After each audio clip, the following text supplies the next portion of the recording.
Well, welcome this morning. We're glad you're with us. Easter is really, that's the big for us. That's the big news, and so it's just delightful. Some of us were out in the park this morning on Pioneer Park and freezing in the cold. And it was nice halfway through the service. The sun was behind the hills, and about halfway through the service, it poked up over the hills. And then we very skillfully sat everyone so they'd be actually looking at the sun when it came up. So everyone was excited, and they're going, oh, gee. But it was just a gorgeous morning. Gorgeous, gorgeous morning. Almost better than Christmas. I think so, yeah. You know what we should do? We should do our first ever poll about which is your more favorite, Easter or Christmas. So if you like Christmas more, you're just being holy. Go ahead, Phil, you and me. We're there, bud. Oh, you hate Christmas. Easter?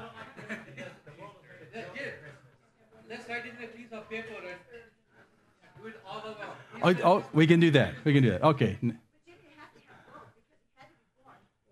Well, that's true. Yeah, that's true. You can't pick one over the other. Yeah. Well, let me help you figure out what we're going to do today. Today is Resurrection Day. We like to call it Resurrection Day only because, did you know the word Easter actually comes from a sort of an occultic source? I mean, we still use it. We're not worshiping any occultic stuff, but for us, it's just more direct. We'll call it Resurrection Day. But as I was looking at this title, I was thinking, resurrection, I mean, that's what we celebrate today, that Jesus came back to life after being in the ground over the weekend. And so it's resurrection. But why necessarily is resurrection so important for Easter? And this is the thought that dawned on me. I thought, why is this so important? Okay, Jesus was a powerful influence for the 3 years that he had his 3-year ministry. It was cut short when he was crucified. But even still, wouldn't it have worked out just fine if he had done his ministry for 3 years and then been crucified, died for our sins, and then just stayed dead? I mean, why do you need the resurrection? You're saying, oh, what are you, some kind of heretic? Well, I just thinking through this. And so this is how I got to that frame of thinking, and we'll try and answer that this morning, why the resurrection is important. It started in just a second. So we're going to ask why. Why does it matter? Why is resurrection for Jesus a necessary thing? Because after all, he taught really well. He didn't have to die and be raised for the teaching. There's a lot of what he did. Why is the resurrection so key?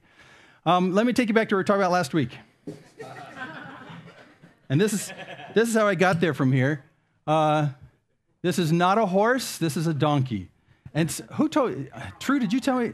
Someone was telling me how you get the lips to do like this. Maybe it wasn't you. I forget who it was. Oh, it was Bob? Yeah.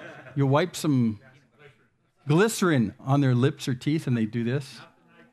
Not the nitro, just the glycerin part. Oh, really? Does this work on children?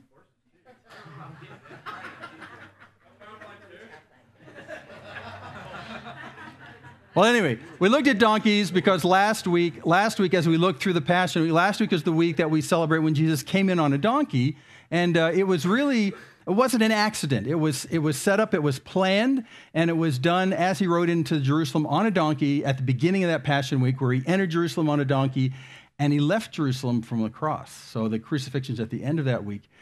Because this is the prophecy that was alluded to, and this is why he came into Jerusalem on a donkey. Zechariah 9:9 says, "Rejoice greatly, O daughter of Zion. Shout in triumph, O daughter of Jerusalem.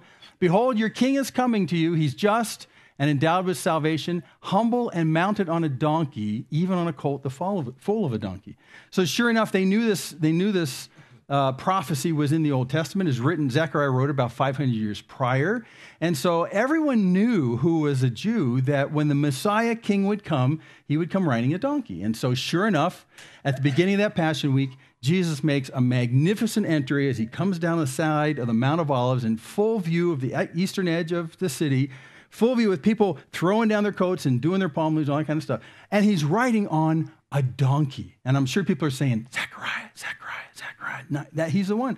And so they heralded him as the king. They said, blessed are you who comes in the name of the Lord. That's code word for this is the king. He's in charge. Here he comes. He's going to ride into town. Boy, tomorrow's going to be all different. So we looked at that last week. Now, we also talked about the fact that riding on a donkey was like the presidential motorcade of the time, because if you come in on a donkey, you're making a statement that you're actually the king.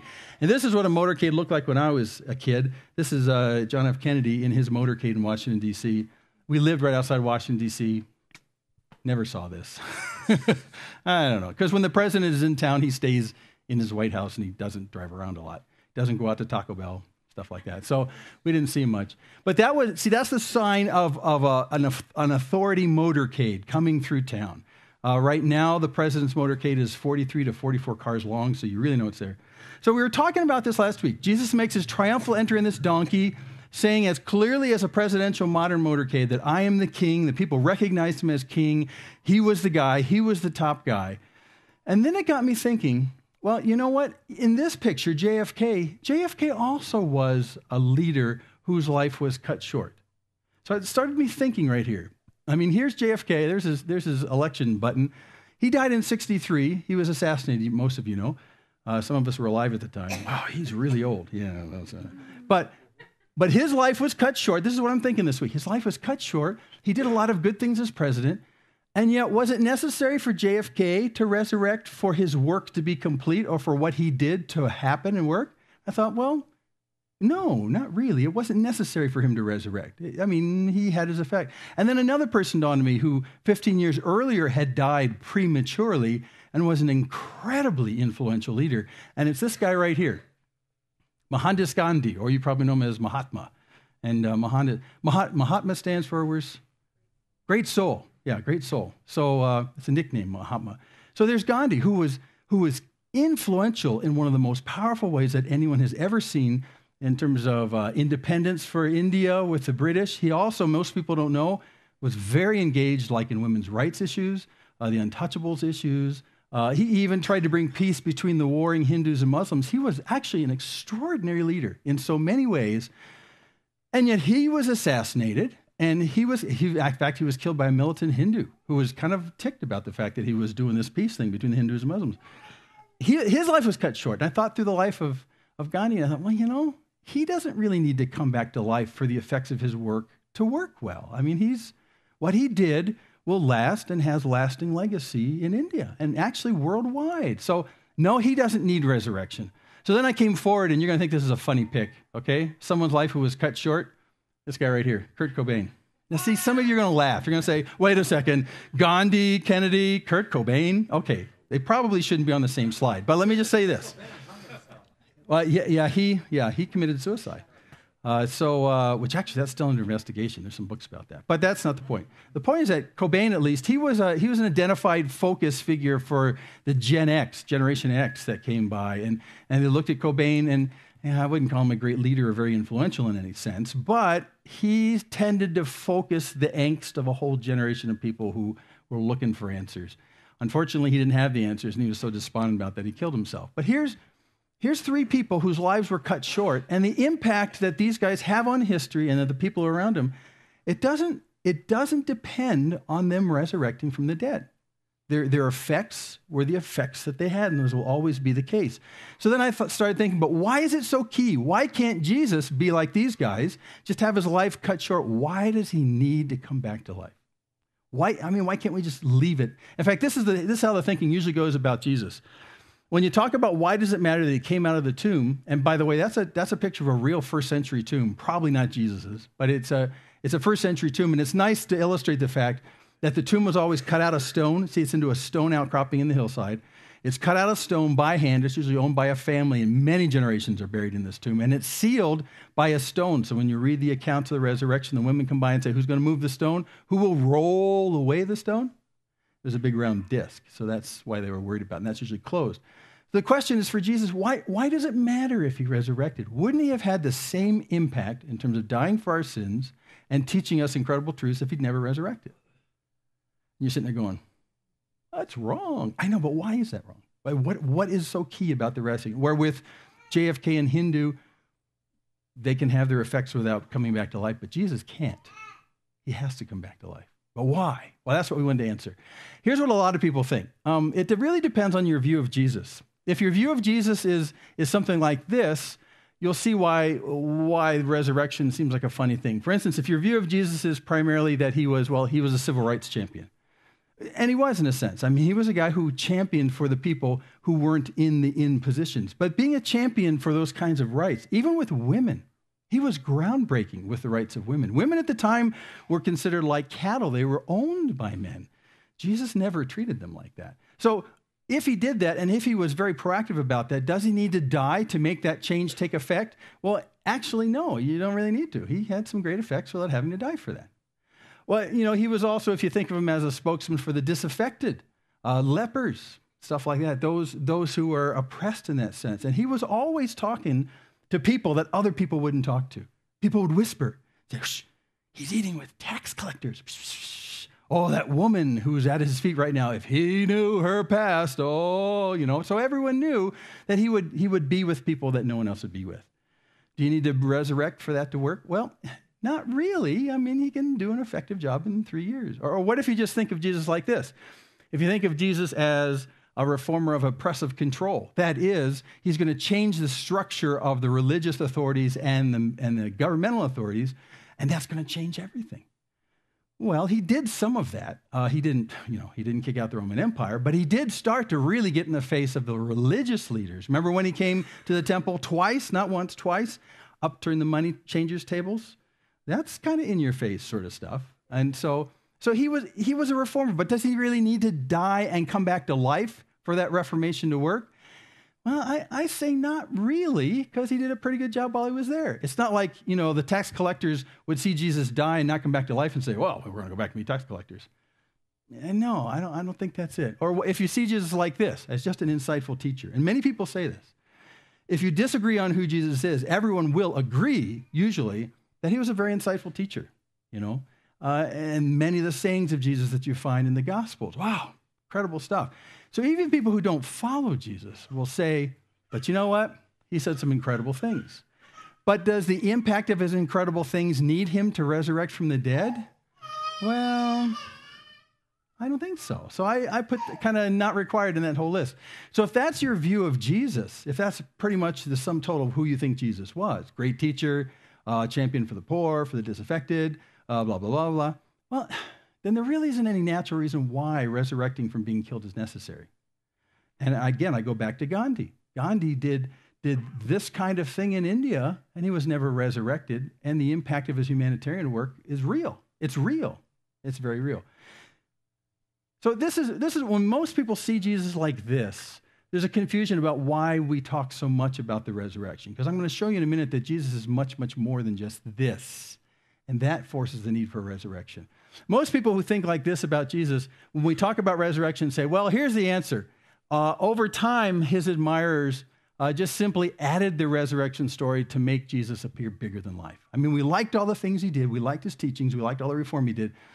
And so let's invent the fact that he raised from the dead. Yeah, that'll make him kind of superhuman. Yeah, now he's really a cool guy. That's usually what most people who have a mild view of Jesus in this sense think why we talk about the resurrection, because it kind of mythologizes him some, makes him kind of godlike because we want him to be, because we like him. But that's not really the case. Again, the need for the resurrection comes from who Jesus is. And if this is your view of Jesus, the resurrection doesn't look like it's really necessary, because in reality it's not, if that's your view of Jesus.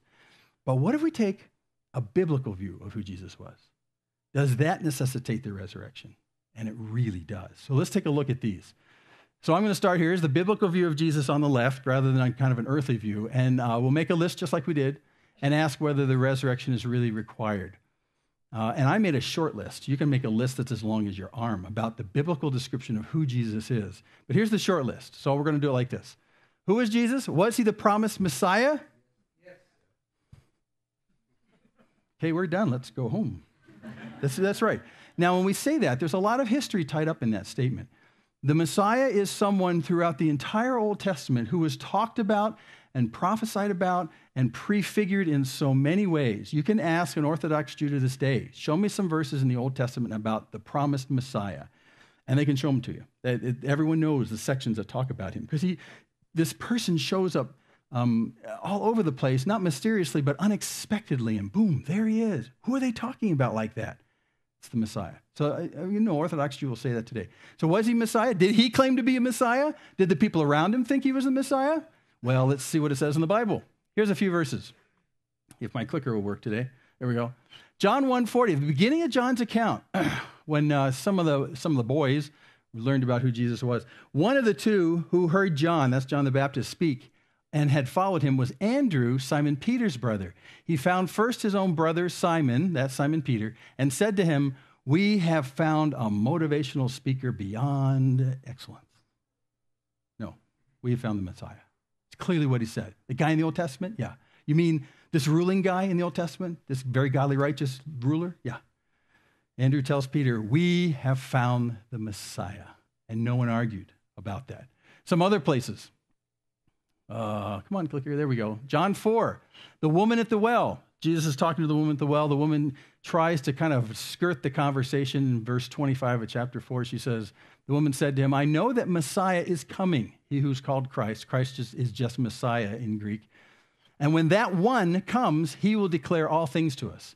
And Jesus said to her, "I who speak to you am he." Now, a lot of people who never read the Bible say, well, Jesus never claimed to be the Messiah. Actually, he did. And this is just one of many places where it comes up. Was he the Messiah, the promised Messiah of the Old Testament? Absolutely. Here's another one. Isaiah 9 talked about him coming. Isaiah was 500 years before Jesus was alive. And Isaiah writes and says, "There will be no end to the increase of his government or of peace on the throne of David," that's code word for Messiah, "on the throne of David and over his kingdom, to establish it and to uphold it with justice and righteousness from then on and forevermore," which is a time span that means if Jesus, by self-proclamation, is the Messiah and then he dies, never to rise again, he can't fulfill this. He's got to rise again, or he's not the Messiah. So is it necessary, according to this, that the promised Messiah be resurrected? Yeah, it's absolutely imperative. Has to be, because his reign is forever. Let's look at a couple more things. His sacrificial payment for mankind. Did he make a sacrificial payment for mankind? Yeah, he did. Let's take a look at this. 1 Peter 1, Peter writes and says, "You were not redeemed," which means bought back. "You were not redeemed with perishable things like, silver or gold from your feudal way of life inherited from your forefathers, but with precious blood as of a lamb unblemished, the spotless, the blood of Christ." So sure enough, this life of Jesus himself. And he says the blood of Christ, not the blood of Jesus. They're the same person, but he's emphasizing because whenever you see Christ, just stick in Messiah. The blood of the Messiah. Christ means Messiah, literally. That's the sacrificial payment he made for all of us. He's the sacrificed lamb. Isaiah 53 talks about this same one, this Messiah who would come and die for his people. Isaiah 53:12. "Because he poured out himself to death and was numbered with the transgressors, yet he himself bore the sin of many and interceded for the transgressors." In the same breath, Isaiah talks about this Messiah who would not only rule, but he would die on behalf of the people that he would reign over. That's just crazy talk. In ancient times, what king would go out and die for the people he's going to rule over? No, those people die for him. He doesn't die for them. See, that's the way kingdoms work. But this king dies for his people. And that's what Isaiah is saying, as a sacrificial payment for all mankind. So was the sacrificial payment needed? Well, if he's going to be the reigning Messiah, yeah, I didn't put that there. There we go. Okay, so eternal king and ruler. Is he the eternal king and ruler? 1 Timothy. Paul writes to Timothy and says, "The appearing of our Lord Jesus Christ, which he will bring about at the proper time, he who is the blessed and only sovereign, the King of kings and the Lord of lords." So Jesus isn't just a good teacher. He seems to be like the Messiah guy, really up there in authority. So much in authority that he uses the superlative duals that are used in ancient discussion. He's not only just a sovereign and a king and a lord, he's the king of all the kings and the Lord of all the lords. You mean this guy from Nazareth? Nazareth was a backwater. It was a backwater. There's nobody that came out of Nazareth. Can any good thing come out of there? No, that was the going phrase at the time. Jesus, he's a son of a carpenter, King of kings, Lord of lords. So, there was this constant challenge for those who would listen to Jesus. Is he more than he appears? I mean, he appears to be a carpenter's son. He speaks with authority. But King of kings and Lord of lords, I don't know. After all, he's a hick from who knows where. And that was the identity problem Jesus had the whole time. That's why when he went back home to Galilee, he'd speak there, and they'd roll their eyes and go, "Isn't this the carpenter's son?" Getting a little uppity on us. And so he said, even a prophet's not accepted in his hometown. Because of that, they watched him grow up. But King of kings, Lord of Lords? Well, Paul says to Timothy, yep, that's the guy. That's the guy, King of Kings. So he is indeed the eternal king and the eternal ruler, and the time span for that goes on. I'm going to go backwards here. I think I missed a couple of slides. Let me see if there's another verse right here. Come on, clicker work. Oh, yeah. Oh, I think there's one more before this. Hold on. No, there's just that one. Okay, we'll do that. Luke 1, this is when Gabriel is talking to Mary before she has Jesus, but she's going to become pregnant. Look at this. Look what Gabriel says. And behold, you will conceive in your womb and bear a son, and you shall name him Jesus. He will be great. That's the word megas in Greek. He will be great and will be called the Son of the Most High, and the Lord God will give him the throne of his father David. Again, that's code word for Messiah. And he will reign over the house of Jacob for a few years. No, forever.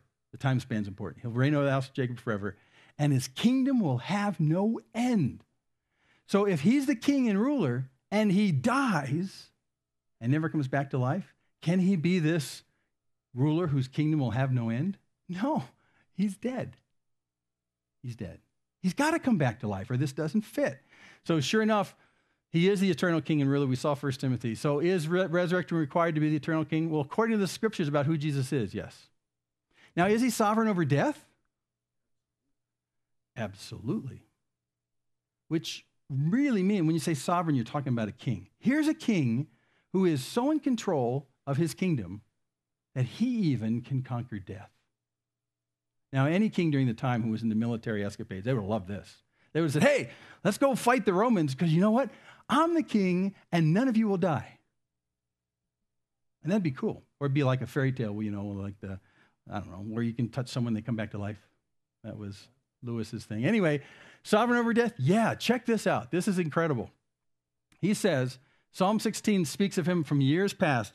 For you will not abandon my soul to Sheol, nor will you allow your Holy One to undergo decay. Every Jew alive looks at that verse and says, that's talking about the Messiah.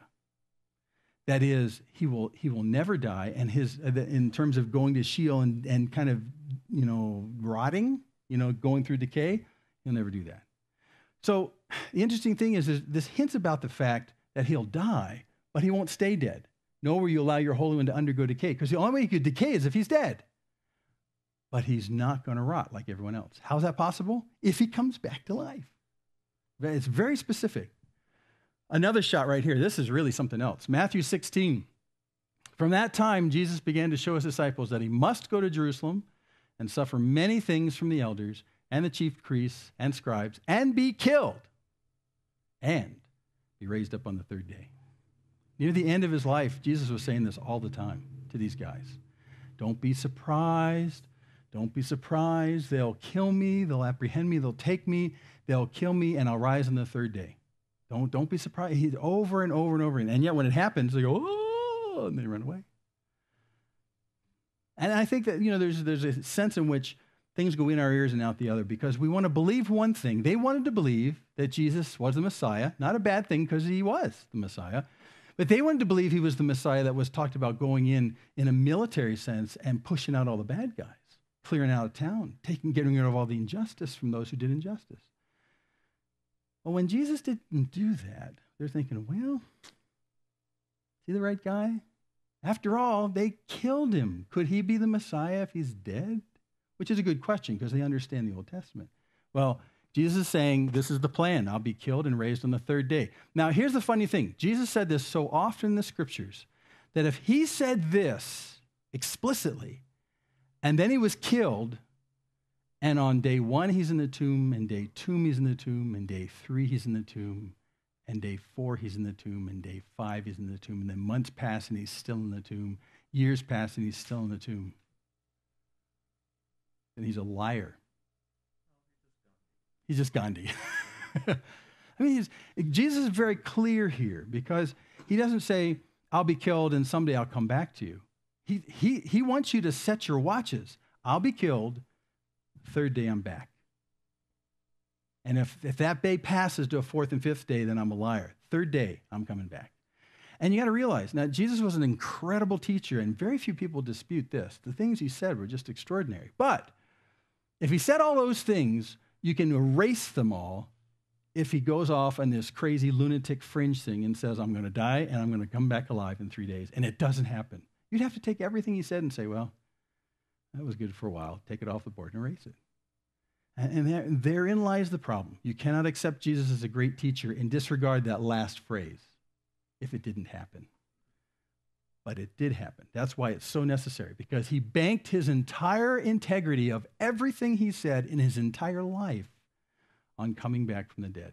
And if that didn't happen, he's a false prophet. Everything was banked on that. How would you feel if you spent your entire life building some kind of legacy?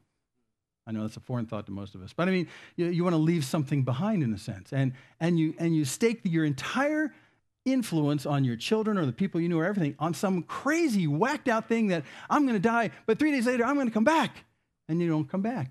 They'll say, well, it's not all there upstairs. Not playing with a full deck. Jesus staked it all on a very bold claim. If he didn't come back from the dead, everything he said was stupid.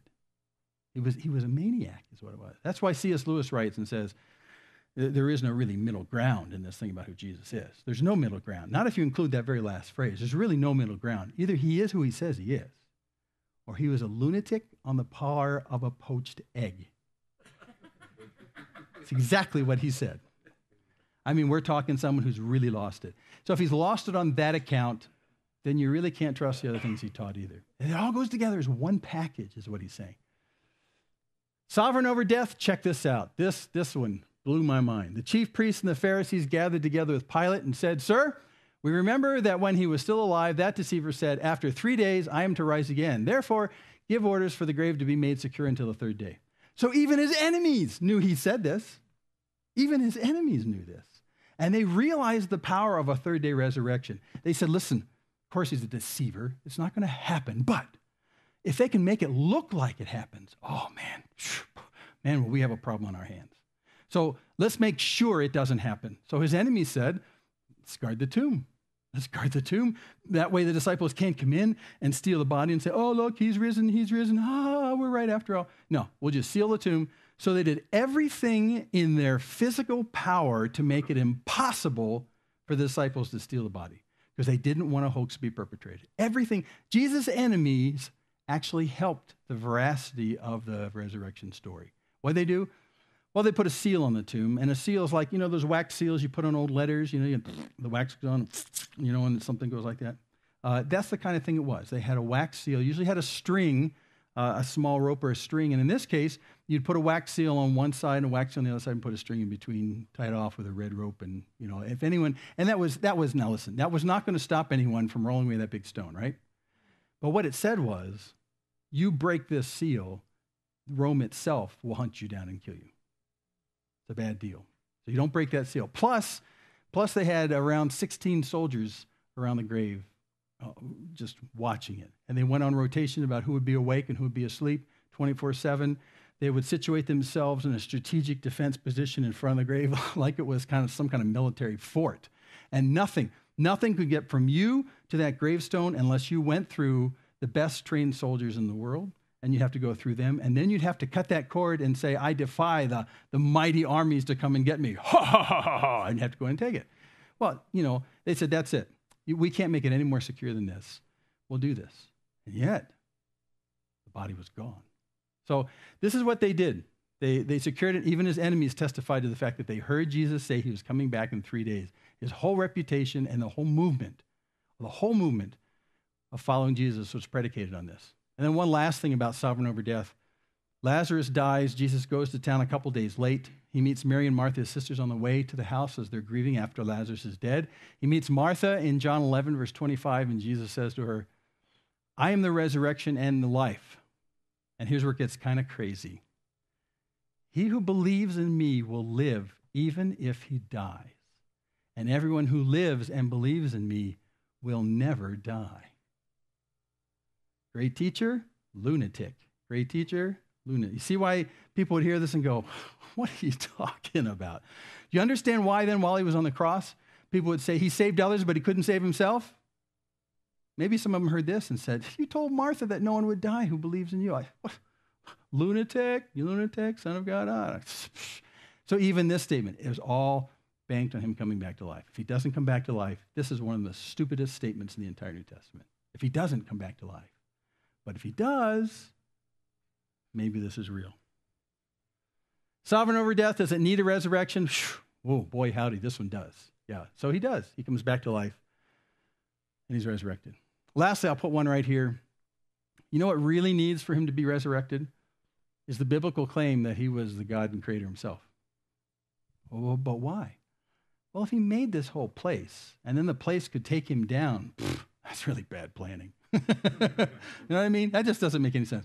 If he came from outside this place and made it, and it took over him, and it was more powerful than him, that's nutso.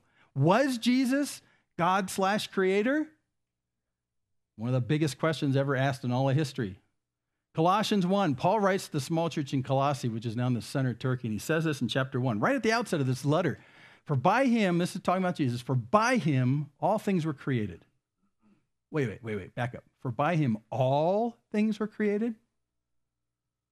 All things were created. The chair you're sitting on, the atoms of oxygen we breathe. By him all things were created, both in the heavens and on earth. When he says heavens, he's talking about the places we can't even reach. The heavens and on earth, visible and invisible, whether thrones or dominions or rulers or authorities, all things have been created through him and for him. He is before all things. So before anything came into being, he was there. He's before all things, and in him all things hold together. Now that's like full of superlatives. We're talking about Jesus. We're talking about Jesus. He is the creator, and he was before all things. Really? Then does it make sense that the creation itself could take him down and he would never survive death? It doesn't make a lot of sense. We'd have to throw this whole thing away if he didn't rise from the dead. Another place, this is said pretty straight. In John 17, in Jesus' last minutes with the apostles, he prays and says, now, Father, glorify me together with yourself, with the glory with which I had with you before the world was. That's a blasphemy statement if someone heard him and he wasn't the Son of God. It's a blasphemy statement. For one thing, you don't say, God, glorify me with you. Hey, we buds, me and God like this.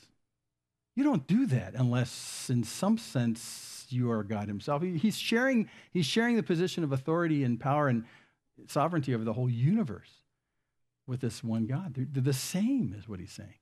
And he's saying, with the glory which I had with you before the world was. So there he is before anything happens. So he's underwriting what Paul says in the letter to Colossians. He says, he was before all things. He was before there was even an earth, before there was a sun, before there was light, before maybe there was even physics that ruled our universe. He was before all that. Jesus? You mean the carpenter's son from Nazareth? Yes. And that's the astonishing claim. And so that's why when you get to the resurrection, if he doesn't come out of the ground, this is the silliest prayer on earth.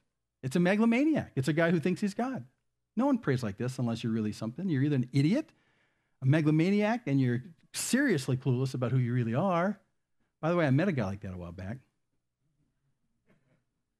Down at the Gallivan Center a couple years ago. Bob and Karen are with us. Remember that guy? He sat down on the blanket next to us or I listened to a concert. Hi, my name's Jim. Who are you? Jesus. Yeah. And you kind of count to 5 and you wait to see if he's kidding you, and he was serious. So anyway, that's not this Jesus. How about this? John 14, having an encounter with his apostles, one of the last encounters.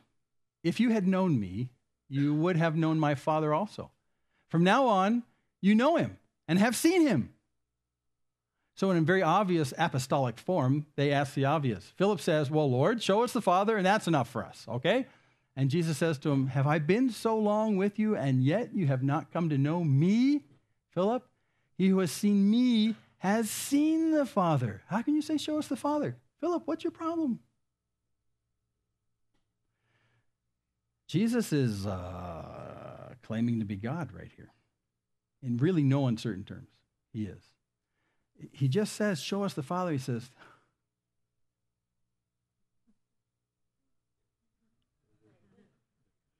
have I been with you so long and you don't get it? How about this one? John 8. Blew the Jews' mind. End of a very long, hard debate in John 8. You got to read this sometime. Jesus says to them, truly, truly, I say to you. Now, that truly, truly means I am not lying. Listen, listen, listen. Check this out. Listen to what I say. You ready? Here we go. Ready? Yeah, we're ready. You ready? Okay, here we go. I say to you, before Abraham was born, I am. And they listened to him and fell on their knees and worshiped him. No. They picked up stones to kill him. Why? Blasphemy. You don't say that unless you're God. Are you kidding me? You don't say that unless you're God. That's just total blasphemy. And they looked at him and said, carpenter's son. And they picked up stones to kill him because he was making one of the boldest claims in the entire New Testament. Yeah. The great I am. So he's really using code words for them. Yeah. The name in the Old Testament. Moses asked God, who should I say is calling? Who are you? I am. I am. My name? I am. And Jesus says, before Abraham was born, I am. I mean, all the oxygen went out of the room. I mean, that was the big claim. So this Jesus makes no uncertain terms about who he really is. And in fact, before he's born, the angels say, he'll be called Emmanuel. Emmanuel, which, and just so we don't miss it, they actually translate it for us in the Bible, Emmanuel, which means God with us. Yeah, yeah. So there he is. He's this God and creator. Is it necessary for the God and creator who was before all things and through whom everything came into existence? Was it necessary for that when he died, he'd rise again? Well, yeah. It's very embarrassing to build an entire universe and have it kill you permanently. That's a bad form. He's clearly above that. He's clearly above that. And people would say, well, Jesus never made these kind of megamaniacal, I can't say words. He never was a crazy man that way. He may never claim to be God. Well, I could show you dozens more. He did. He made some very bold claims. And that's why those who followed him said, we think what you're saying is true. We listen to you. You speak and you teach as one with authority. We've seen miracles done. There's something about you. You fit all of what we know in the Old Testament in terms of the coming Messiah. I mean, there is definitely something about you. So when it gets up to where he's crucified and he's dead in the ground, their entire estimation of this Jesus is on the hook. Because if this guy does not come out of the ground, they are the most embarrassed dupes of all history. They've been worked by a charlatan. Everything's on the line. And then some of them actually remember, 3 days he'll raise. So that's why there's such tension in Jerusalem. Jesus made and others made claims about him in the Bible, not because of who we want him to be, but because of who he said he was. And if he didn't come back to life, he was a consummate liar. Whether he believed he was God or not, whether he was self-deluded, doesn't make any difference. You can't call him a good teacher because everything else he said, if he's, an egg. If he's a poached egg, who cares if he said great things, really? I know I love that. He's on the par of a poached egg. No higher, no lower, just par of a poached egg. Crazy man. He had to be. As I thought about this, there's one other reason why for the apostles and for us, why it's important that he comes back to life. And it's a very simple thing. Jesus is who he says he is, and all those things he said all the way through that testify to that. Everything came true when he suddenly showed up and he appeared to people. They said, I knew it. You are the one. It all works. It all works. You fulfilled everything. But to the apostles, there was even a closer issue to their heart. And it was this. Because they, like us, we love him. It was a very simple thing. There was a time late in his ministry where Jesus says, I'm going someplace where you can't come now. Well, let's just look at it. This is what they say. And this is what cuts them to the core in terms of why they just had to have him come back. This is in John 13, verse 36. Simon Peter says to him, Lord, where are you going? Jesus just told him, I'm going someplace. And Jesus answers and says, listen, where I go, you cannot follow me now. You can't follow me now. Now you have to understand, just with those words right there, these guys, what did they give up to follow Jesus? Everything. They've been walking with him for 3 years. Matthew the tax collector had a good thing going, man. He was robbing his friends and neighbors and taking a commission that would make you blush. I mean, he had a good thing going. He had the protection of the Roman army. He was getting filthy rich. This is the best thing since sliced bread, although they didn't have sliced bread. But it was really, really good. He walked away from all that. All of them walked away from their lives. They said, we're leaving it all. We're following you. Jesus just simply came up and said, follow me. And they wanted to know, okay. They didn't know how long it would take, where it would go, where he was going, and they followed. They give up a lot in their lives to be with Jesus. So when Jesus says at the end of this 3 years, okay, by the way, I'm going someplace you can't go now. So where do I go? And because of their love for him that's built over these 3 years, this threat of him going someplace they couldn't follow, it wasn't a doctrinal and a theological issue. It was, but we've given up everything because we love you to follow you. And now you're telling me we can't follow you anymore? We can't go where you're going? These men were seriously in love with who Jesus was. The conversation goes on. Peter says to him, Lord, why can I not follow you right now? I'll lay down my life for you. That worked out well, didn't it? And Jesus knew it, and he says to him, Jesus answers, will you lay down your life for me? Truly, truly, I say to you, a rooster will not crow until you deny me 3 times. Will you really follow me? I don't think so. And we read the account later on that that's exactly what happened. Peter does deny who Jesus is. As he's questioned over and over as Jesus is going through the trials. And he says, I don't know that man. I don't know that man. I don't know that man. Rooster. Yeah. Cut him to the quick. Fortunately, after Jesus is resurrected, he meets him up in the Sea of Galilee and they're having breakfast. Remember, there's this really tender scene between Peter and Jesus. And Jesus asks him, do you love me? Do you love me? Do you love me? He let him kind of unwind it. I don't know him. I don't know him. I don't know him. Do you love me? Yes, yes, yes. Gracious Savior, yes. You will deny me 3 times. The conversation goes on, and Jesus reassures them in the beginning of John 14. Don't let your heart be troubled. See, that's what they're dealing with. Don't let your heart be troubled. Believe in God, believe also in me. In my Father's house are many dwelling places. If it were not so, I would have told you, for I go to prepare a place for you. And if I go and prepare a place for you, I will come again and receive you to myself, that where I am, there you may be also. And you know the way where I'm going. His promise just isn't, listen, I've got this streets of gold thing in heaven, and when you get there, it'll be really cool. There'll be hot tubs and lots of chocolate and golden streets. He doesn't tell them that what's coming up in store for them is just a miraculously wonderful lifestyle. They want to be with him. So he reassures them and says, listen, the place isn't booked up. There's lots of space. There's space for you. And I'm doing all this. I am going to come back. I'm going to come back and receive you to myself. I am going to take the initiative and come back and grab you and take you to this place so that what? So that where I am, you can be also. So you can be together. So you can be together. That was always the promise that Jesus had. And that's what these guys were struggling with when Jesus was telling them, you can't come with me right now, but we want to be with you. But you can't come with me right now, but we want to be with you.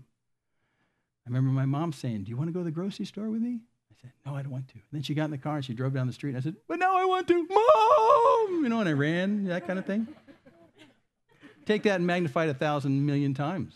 These guys have been following Jesus, and they just want to be with him. And he says, it's all planned. We've got it all planned. There's plenty of space. I'll make place for you. I'll come get you. I will return, come back and get you, take you, and then you'll be where I am. You get your wishes.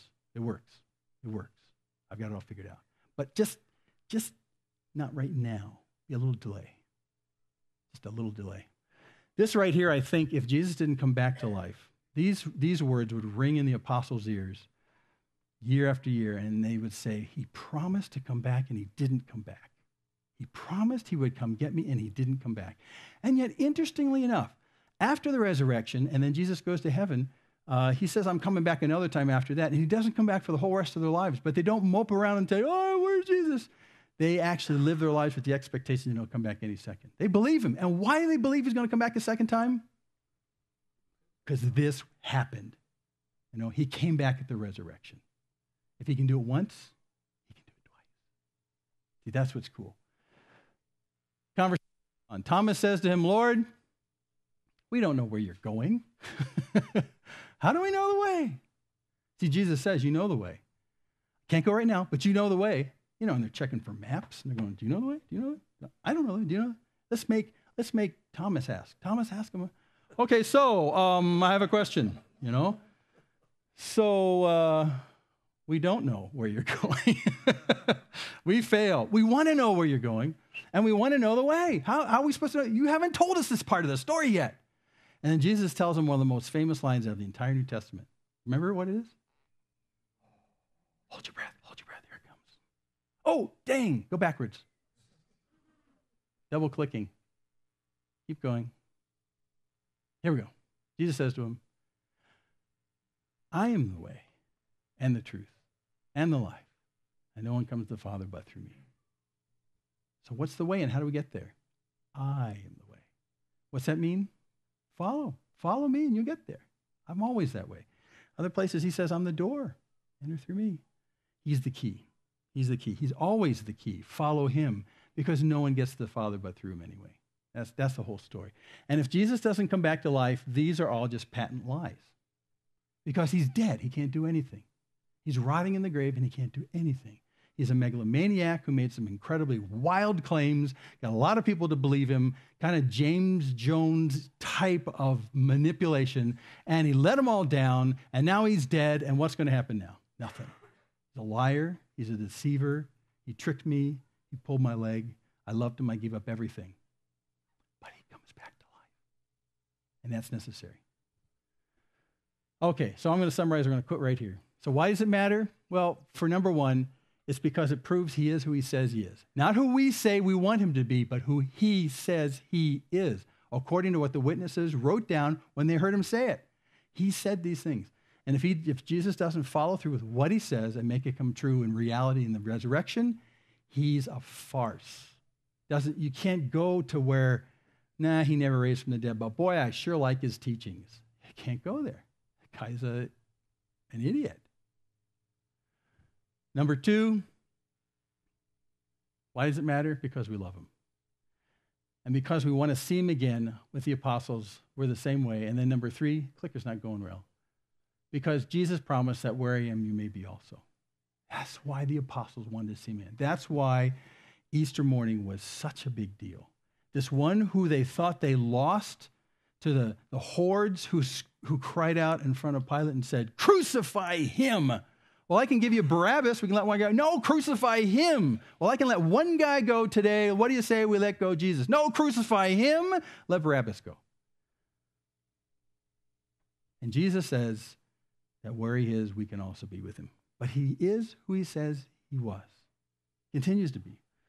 Those who follow Jesus take this number one and say, yep, I am convinced. In fact, the word faith in Greek, pistis, is a word that was used commonly in law courts to mean convinced. I am convinced that he is the Messiah. I am convinced that he's sovereign over death. I'm convinced he died on my behalf. I'm convinced that he's the king who will come again and establish his kingdom, who will, like he said to the apostles, come take them, bring them to where he is, so that where he is, we can be also.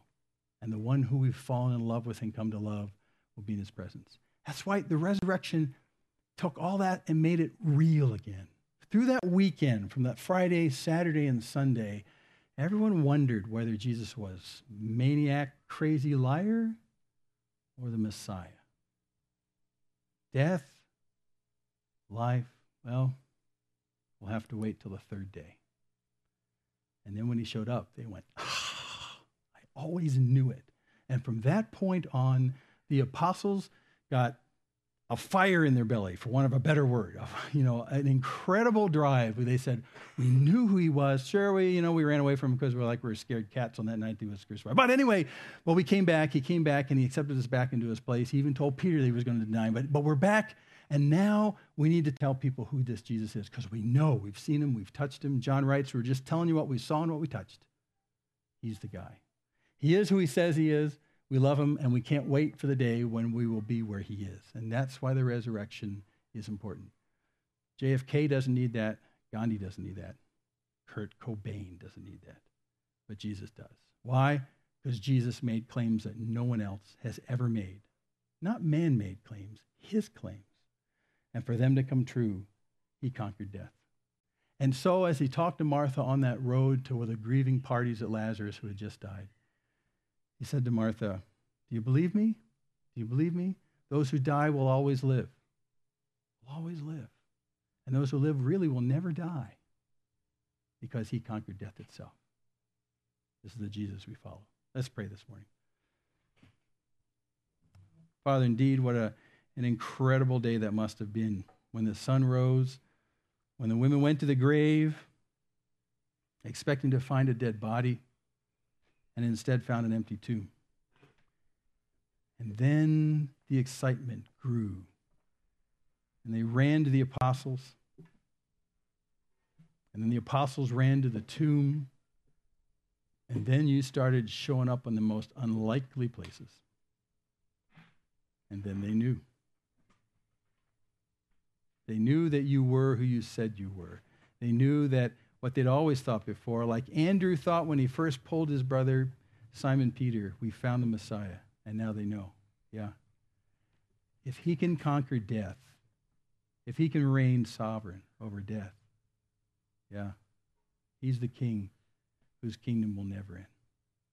And Lord, from our vantage point here 2,000 years later, we sit excitedly knowing that if you could come back from the dead, if you could conquer death then 2,000 years ago, when you said you'd be back in 3 days, you said you'd be back again after that. And so, Lord, we wait for you to come back as the reigning and ruling king, not the humble king on a donkey, but the sovereign of the entire universe, the creator who was before all things, the one whom we have fallen in love with, and who we stake all our future on the promise that where you are, there we will be also. We love you. We're excited for the news of the resurrection that started 2,000 years ago and has echoed through every generation ever since, that there is life and life in you. So thanks. In Jesus' name, amen.